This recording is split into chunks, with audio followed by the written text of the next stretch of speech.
다 함께 사도신경으로 신앙 고백합니다. 전능하사 천지를 만드신 하나님 아버지를 내가 믿사오며 그 외아들 우리 주 예수 그리스도를 믿사오니 이는 성령으로 잉태하사 동정녀 마리아에게 나시고 본디오 빌라도에게 고난을 받으사 십자가에 못 박혀 죽으시고 장사한 뒤 사흘 만에 죽은 자 가운데서 다시 살아나시며 하늘에 오르사 전능하신 하나님 우편에 앉아 계시다가 저리로서 산자와 죽은 자를 심판하러 오시리라. 성령을 믿사오며 거룩한 공회와 성도가 서로 교통하는 것과 죄를 사하여 주시는 것과 몸이 다시 사는 것과 영원히 사는 것을 믿사옵나이다. 아멘. 좋으신 하나님, 오늘 이 새벽에도 하나님 귀한 존으로 우리를 이끌어 주심은 우리가 이 땅을 살아가면서 감당해야 될 하나님의 분명한 뜻이 있기에 불러주신 줄로 믿습니다. 눈을 들어 하나님 바라보게 하시고 귀를 열어 하나님 말씀을 듣게 하시며 하나님 뜻대로 살아갈 수 있는 우리의 믿음이 되게 하옵소서. 하나님 오늘도 이제 우리 예담 초등부가 성경학교를 하는 가운데 있습니다. 아이들이 이 땅의 기둥 같은 일꾼 되어줄 수 있도록 하나님 만나 주시고 하나님의 은혜로 충만하게 받게 하옵소서. 감사드리며 예수님의 이름으로 기도합니다. 아멘. 하나님 말씀 봅니다. 하나님 말씀은 이사야서 24장 1절로 13절까지 보시겠습니다. 이사야서 24장 1절에서 13절까지 말씀 한 절씩 교독으로 읽겠습니다. 보라, 여호와께서 땅을 공허하게 하시며 황폐하게 하시며 지면을 뒤집어 엎으시고 그 주민을 흩으시리니 백성과 제사장이 같을 것이며 종과 상전이 같을 것이며 여종과 여종인이 같을 것이며 사는 자와 파는 자가 같을 것이며 빌려주는 자와 빌리는 자가 같을 것이며 이자를 받는 자와 이자를 내는 자가 같은 것이라. 땅이 온전히 공허하게 되고 온전히 황무하게 되리라. 여호와께서 이 말씀을 하셨느니라. 땅이 슬퍼하고 세잔하며 세계가 쇠약하고 세잔하며 세상 백성 중에 높은 자가 쇠약하며 땅이 또한 그 주민 안에서 더럽게 되었으니 이는 그들의 율법을 범하며 율례를 어기며 영원한 언약을 깨뜨렸습니다. 그러므로 저주가 땅을 삼키었고 그 중에 사는 자들이 정죄함을 당하였고 땅의 주민이 불타서 남은 자가 적도다. 새 포도즙이 슬퍼하고 포도나무가 쇠잔하며 마음이 즐겁던 자가 다 탄식하며 솟구치는 기쁨이 그치고 즐거워하는 자의 소리가 끊어지고 수금 타는 기쁨이 그쳤으며 노래하면서 포도주를 마시지 못하고 독주는 그 마시는 자에게 쓰게 될 것이라. 양탈을 당한 성읍이 허물어지고 집마다 닫혀서 돌아오는 자가 없으며 포도주가 없으므로 거리에서 부르짖으며 모든 즐거움이 사라졌으며 땅의 기쁨이 소멸되었도다. 성읍이 황무하고 성문이 파괴되었느니라. 세계 민족 중에 이러한 일이 있으리니 곧 감람나무를 흔듦 같고 포도를 거둔 후에 그 남은 것을 주움 같을 것이니라. 아멘. 세상을 살아가면서 우리는 때로 더 많은 것들을 가지려고 하는 욕심 때문에 자기가 서 있는 발판 자체를 부숴버리는 안타까운 모습을 종종 보게 됩니다. 우리나라 경제사에서 이제 자주 보았던 아주 비극적인 장면들이 있는데 그 뭐냐면 그 회사의 경영이 위태로운 상황 속에서도 더 많은 임금과 이익을 얻겠다고 파업을 강행하게 될 때에 노사 간의 그 약속이 깨져버리게 되는 거고 신뢰가 깨지게 되는 거고 결국 그렇게 되면 욕심이 앞을 세우게 되면 결국 그 회사는 부도가 나거나 공장 문을 닫게 됩니다. 그러니까 조금 더 가지려고 했던 노조원도 또 회사를 제대로 경영하지 못했던 임원진도 다 똑같이 일자리를 잃고 길거리에 나오게 되는 거죠. 오늘 보면 이사야서 24장 말씀 가운데 1절부터 3절의 내용이 바로 이 지나친 탐욕 그리고 신뢰를 잃게 되고 약속을 깨트린 결과 이 모든 것들이 다 뒤집혀진다라고 하는 것입니다. 오늘 본문 1절 말씀 가운데 보면 보라 여호와께서 땅을 공허하게 하시며 황폐하게 하시며 지면을 뒤집어 엎으시고 그 주민을 흩으시리니. 그러니까 이스라엘 백성들에 대한 이야기예요. 남유다에 대한 이야기입니다. 하나님께서 그 땅을 뒤집어 엎으신대요. 이스라엘 백성을 다 흩어버리신대요. 2절 말씀 가운데 보면 더 충격적인 이야기가 나오게 되는데 백성과 제사장이 같을 것이며 종과 상전이 같을 것이며 하녀와 여주인이 같을 것이며 사는 자와 파는 자가 같을 것이며 이자를 받는 자와 이자를 내는 자가 같을 것이라. 세상은 구별이 되어 있어요. 구별이. 돈이 있는 자와 없는 자, 일을 시키는 상전과 일을 해야만 하는 종, 물건을 파는 자와 그 물건을 사는 사람, 엄격히 구분되어 있습니다. 그런데 인간의 욕심에 눈이 멀어서 마땅히 지켜야 될 이 질서, 이 구별이 깨트려지게 되면 그 사회는 혼란해지는 거죠. 하나님 백성이 하나님과 약속을 깨트리게 되면 하나님이 그 결과로 인해서 그 땅을 뒤집어 엎으신다라고 하는 것. 그러면 그 모든 것들이 다 무용지물이 되는 것입니다. 회사가 망하면 사장이나 근로자나 다 똑같이 실업자가 됩니다. 하나님이 심판이 임하게 될 때에 그 하나님 심판이 임하게 되면 하나님 믿는 사람이나 안 믿는 사람이나 다 똑같이 망하는 거예요.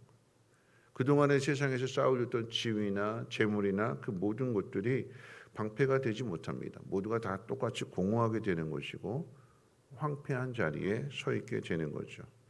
왜 이렇게 되었을까요? 이스라엘 민족이 왜 이렇게 되고 사회가 왜 이렇게 되었을까요? 오늘 본문 5절에서 그 이유를 명확하게 짚어주는데 5절 말씀 가운데 보면 이는 그들이 율법을 범하며 율례를 어기며 영원한 언약을 깨트렸습니다. 하나님께서 세상을 창조하실 때 분명한 하나님의 뜻이 있었어요. 하나님의 형상을 따라 지음받았기 때문에 분명한 질서가 있잖아요. 질서가. 사람을 지으실 때 사람에게 모든 것들을 다 맡기셨지만 이 모든 것들을 관리하고 이 모든 것들을 다스려라. 하나님이 인간에게 놀라운 복을 주셨는데 딱 한 가지 금하신 것은 뭐냐면 질서입니다. 질서. 선악과의 문제는 질서의 문제예요. 신학적으로 더 여러 가지 생각할 수 있겠지만 가장 우리가 대표적으로 생각할 수 있는 건 뭐냐? 구별이잖아요. 창조주와 피조물을 구별할 수 있는 거. 마음대로 다 해도 됐지만 그걸 통해서 이거의 진짜 주인은 하나님이시구나라고 하는 것들을. 근데 인간의 욕심이 어떻게 해요? 이걸 뒤집어 엎는 거잖아요. 선악과 먹으면 하나님과 같아 하시겠다라고 하는 그 욕심을 통해서 그래서 어떻게 되는 걸까요? 그 결과 이 모든 것들이 다 뒤집어지게 되는 거예요. 인간이 하나님에게 거역하고 불순종하게 되니까 땅에 있는 피조, 인간의 다스림을 받아야 되는 땅의 피조물들도 똑같이 거역하고 불순종하게 되니까 이게 뒤집어지게 되는 거죠. 그럼 세상에는 하나님의 약속이 우리를 통해서 드러나고 나타내야 되는데 그 책임을 가진 하나님의 사람들이 그 하나님을 드러내지 않게 된다면 세상의 사람이나 하나님 믿는 사람이나 다 똑같아지는 거예요. 그 뒤집힘의 결과가 되는 거예요. 하나님이 이스라엘을 구별하신 이유가 무엇이냐? 그건 사명 때문인 거잖아요. 내가 이스라엘을 통해서 세상 열방 가운데 하나님을 드러내시고 나타내시고 하나님의 복을 흘려보낼 수 있도록, 그래서 세상 사람들이 이스라엘을 보고 하나님께로 돌아올 수 있도록, 그게 사명이거든요. 그 구별됨이에요. 그러면 하나님 백성답게 하나님 말씀을 지키며 살아야 되고 순종하며 살아야 되는데 하나님 백성이 하나님을 거역하고 불순종하게 되니까, 그래서 망하게 되는 거고 그 모든 것들을 다 잃어버리게 되는 거고 그 땅에서 흩어지게 되는 거죠. 욕심입니다. 그 욕심이 하나님과의 약속을 깨트립니다. 내 눈앞의 이익을 위해서 거짓말하게 되는 거고 내 몫을 더 챙기기 위해서 상대방을 짓밟게 되는 거고 이 모든 원인이 어디서 나오게 되느냐? 어디서부터 시작이 되느냐? 하나님과의 관계를 깨트림으로 그렇게 되는 거예요. 하나님과의 관계가 바르게 된다면 신앙은 계속해서 관계다라고 이야기하게 될 때 하나님과의 관계가 좋으면 사람과의 관계가 좋은 거예요. 사람과의 관계가 좋은 사람은 하나님과의 관계도 좋아야 되는 거죠. 이건 항상 같이 가는 거예요. 이웃사랑, 하나님 사랑 이건 똑같은 거잖아요. 그러니까 내가 관계를 깨트리고 있다라고 하면 그럼 내가 하나님의 말씀을 안 듣고 있는 거예요. 교회도 나오고 헌금도 하고 봉사도 하고 다 하지만 사람들과의 관계 속에서 사이가 좋지 않은 그 이유는 뭐냐면 결국 내가 하나님과의 관계 역시도 순종하지 않는다라고 하는 것을 내가 내 자신을 속이고 있는 거예요. 뭘로 속이는 걸까요? 교회 나오는 걸로, 헌금하는 걸로, 봉사하는 것으로. 가장 중요한 것은 사람과의 관계를 잘 맺는 거고 그것은 하나님과의 관계로부터 우선적으로 시작이 되는 거예요. 그러니까 이스라엘 백성이 왜 하나님의 뜻대로 살지 않고 욕심을 부리게 되는 거고 가난한 사람들 고아와 과부를 돌아보지 않고 이렇게 살아가게 되느냐? 하나님의 관계가 틀어졌으니까 하나님 말씀대로 살지 않게 되니까 세상을 무너뜨리게 되는 그러니까 우리가 또 심판을 받게 되는 가장 큰 독소가 뭐냐? 외부의 공격이 아니라 내 안에 내 속이 거룩하지 못해서 내 속이 정결하지 못해서 내 속에 하나님과의 관계를 깨트렸기 때문에 그래서 위기를 맞이하게 되는 거죠. 하나님 우리에게 복 주시고 복 주시길 원하시는 분이시라고 그랬잖아요. 우리가 하나님의 자녀라고 할 때에 아버지는 그 자녀에게 어떻게 해서든지 복을 주기를 원하는 게 그게 아버지 마음이잖아요. 그게 부모와 자식의 관계예요. 그러면 그 자식은 그 부모의 말씀대로 순종하게 되면 복은 그대로 받게 되는 거예요. 아버지께 다 아들게 되는 거잖아요. 근데 이 관계를 깨트리게 되면 그 모든 것들을 다 잃게 된다라고 하는 것이 오늘 이사야서를 통해서 우리에게 주시는 경고입니다. 여러분 우리가 살고 있는 이 세상은 언제 뒤집힐지 알지 못하는 세상입니다. 내가 가지고 있는 재물, 사회적인 지위, 세상적인 자랑거리들 하나님이 한번 손대시면 하나님 한번 흔드시면 하나님 한번 뒤집으시면 그 모든 게 다 똑같아지는 거예요. 우리가 힘써야 되는 것은 뭐냐면 하나님 앞에서 내가 어떤 모습으로 살아가야 될 것인가 그걸 가장 신경 써야 되는 문제. 상대방이 나한테 어떻게 하느냐 그것보다도 여러분 주변에서 지금 들려오는 소리들이 정말 어떻게 하냐 큰일 났다라고 하는 생각들을 지금 우리에게 조금씩 가져오잖아요. 불안하고 두렵게 만들잖아요. 경기도 빚이 7조래요. 7조. 비상사태를 선언했어요. 비상사태를. 도지사가 당선이 됐는데 쉽게 말하면 그런 얘기잖아요. 나 못 해먹겠다. 빚이 너무 많아서 나보고 살림살이 어떻게 하려느냐라고 하는 거잖아요. 사회가 지금 너무나 불안합니다. 부동산 정책 말할 것도 없고 제가 정치 얘기를 하려고 하는 게 아니라 우리 현실을 이야기하는 거예요. 왜냐하면 대출 다 막아놨잖아요. 세금 막 걷어들이잖아요. 엊그저께 저희 딸내미가 하는 이야기가 뭐냐면 저희 딸이 이제 기아대책 다니는데 해외 가난한 나라들 이렇게 도와주는 회사잖아요, 그렇죠? 근데 저희 딸아이가 아빠 큰일 났어. 왜? 이제 국가에서 해외 선교지에 보내는 그 선교 헌금의 세금을 30%를 매긴대. 선교지에 가난한 나라에 도와주는 선교 헌금인데 아프리카에 교회를 지어주세요. 가난한 사람들 도와주세요. 우물 파주세요. 해서 기아 대책에다 이렇게 헌금해주는 것들을 이걸 이제 각 세계 각국으로 하는 일을 하는데 거기에 30%의 세금을 국가에서 뗀다라고 하면 1억 헌금을 하게 되면 3천만 원은 세금으로 가고 7천만 원만 선교사님한테 간다는 얘기예요.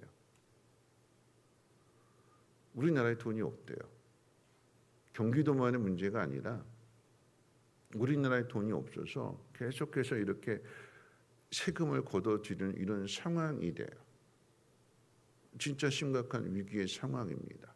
결국 이런 얘기는 뭐냐면 교회까지 힘들어지고 있는 거죠. 교회도 예외는 아니에요. 그럼 이런 세상 어떻게 살아가야 되느냐라고 하는 이야기입니다. 어떻게 살아야 될까요? 걱정만 하고 살아야 되는 걸까요? 그래서 오늘 말씀을 우리에게 주시는 교훈은 뭐냐면 하나님 믿는 사람이 하나님 믿는 사람답게 살아야 된다라고 하는 거예요. 이 나라가 왜 이래 걱정하고 근심하고 염려하고 두려워할 일이 아니라 하나님과의 관계 속에서 우리는 하나님의 뜻대로 살아가는 그 삶을 살아야 된다라고 하는 얘기예요. 걱정하지 말고 뭐 해야 될까요? 기도해야 돼요.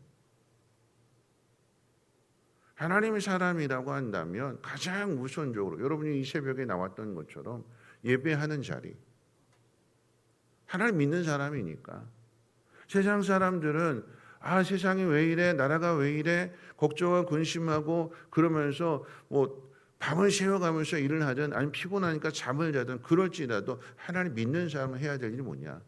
예배하는 자리에 나와야 되고 기도하는 자리에 나와야 되고 하나님과의 지켜야 될 그 약속을 지켜나가야 되는 거예요. 말씀대로 살아야 하나님 책임져 주시는 것을 경험하는 거 아니겠습니까?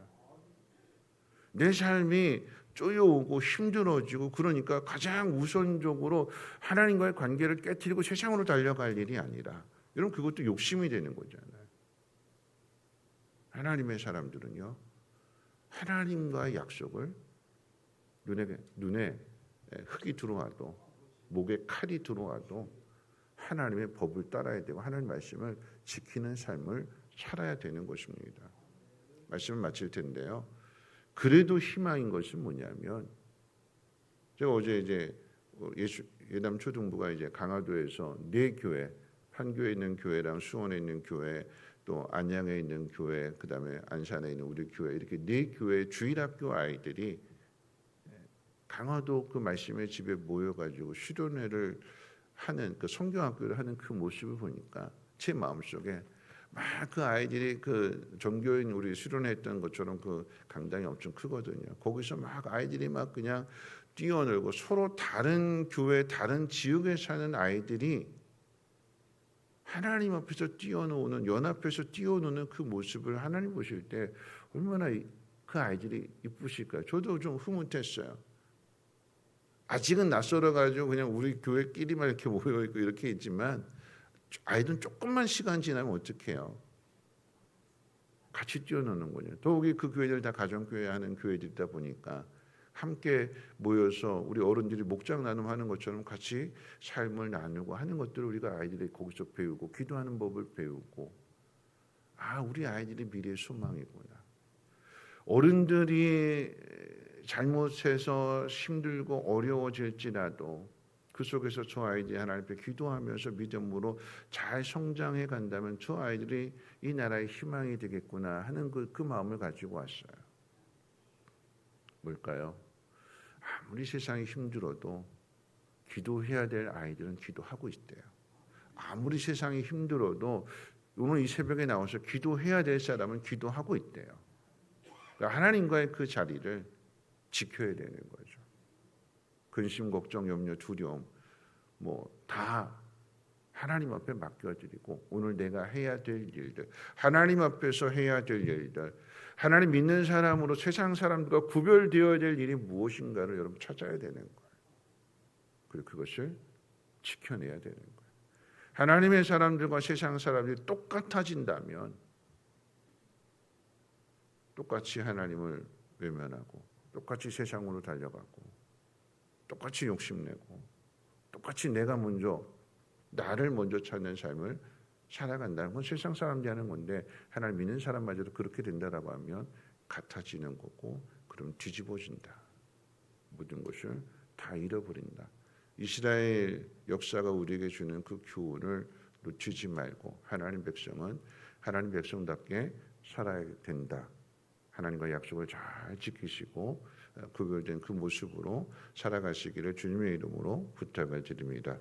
찬송가 449장 함께 찬송합니다. 449장 1절, 2절, 5절 이렇게 부르겠습니다. 1절과 2절과 5절.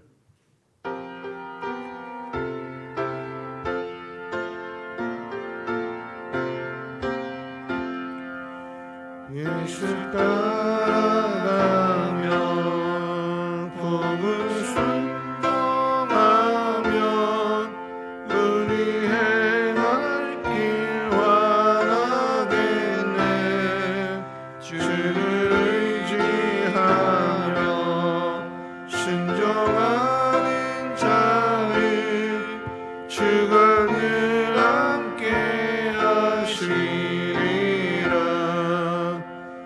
의지하고 순종하는 길은 예수 안에 즐겁고 복된 길이로다. 해를 당하거나 우리 고생할 때 주가 위로해 주시겠네. 주를 의지하며 순종하는 자를 주가 안위해 주시리라. 의지하고 순종하는 길은 예수 안에 즐겁고 복된 길이요. 5절합니다. 주를 힘입어서 말씀 잘 배우고 주를 모시고 살아가세. 주를 의지하며 항상 순종하면 주가 사랑해 주시리라. 의지하고 순종하는 길은 예수 안에 즐겁고 복된 길이로다. 말씀 생각하면서 함께 기도하겠습니다. 우리가 어떤 삶을 살아야 되느냐? 하나님의 말씀을 지키고 하나님 구별해 놓으셨기 때문에, 하나님 믿는 사람하고 안 믿는 사람 구별해 놓으셨기 때문에 하나님 믿는 사람은 하나님 믿는 사람답게 살아야 되는 거죠. 세상을 따라가는 것이 아니라 하나님 말씀을 붙들고 살아야 되는 거고, 내가 하나님 앞에 약속한 것은 어떻게 해서든지 지켜야 되는 겁니다. 그럴 때 하나님이 그 약속을 통해서 일하십니다. 오늘 이 새벽에 하나님, 내가 하나님 뜻대로 하나님 말씀대로 살아내겠습니다. 그리고 하나님의 세상 가운데 드러내며 나타나겠습니다. 예배의 자리, 기도의 자리 놓치지 않겠습니다. 하나님, 우리 긍휼히 여겨 주셔서 이 나라의 어려움을, 또 경제와 또 정치와 이 혼란함을 하나님 바로잡아 주시고 하나님의 뜻 가운데 하나님의 역사를 나타내 주시옵소서. 내일까지 우리 예담초등부 성경학교 진행이 되는데, 하나님, 우리 아이들이 하나님 앞에 무릎 꿇고 기도할 때에 오늘 밤에 하나님 만나 주시고 아이들이 다니엘처럼 또 요셉처럼 어려서부터 하나님의 뜻대로 살아감으로 인해서 이 땅에 하나님 나라의 거룩한 일꾼들 되어질 수 있도록 은혜 베풀어 달라고 함께 통성으로 하나님 앞에 기도합니다. 사랑 많으신 하나님 감사합니다. 오늘 하루도 하나님 약속하신 이 자리에 나와서 새벽을 깨우며 하나님 앞에 부르짖어 기도하는 하나님 귀한 사명자로 소개해 주심을 감사합니다. 하나님 여러 가지 들려오는 소식들이 참 힘들고 어려운 소식들이 참 많이 들려지게 됩니다. 위기라고 합니다. 삶이 어렵고 경제적으로 힘든 상황 가운데 있습니다.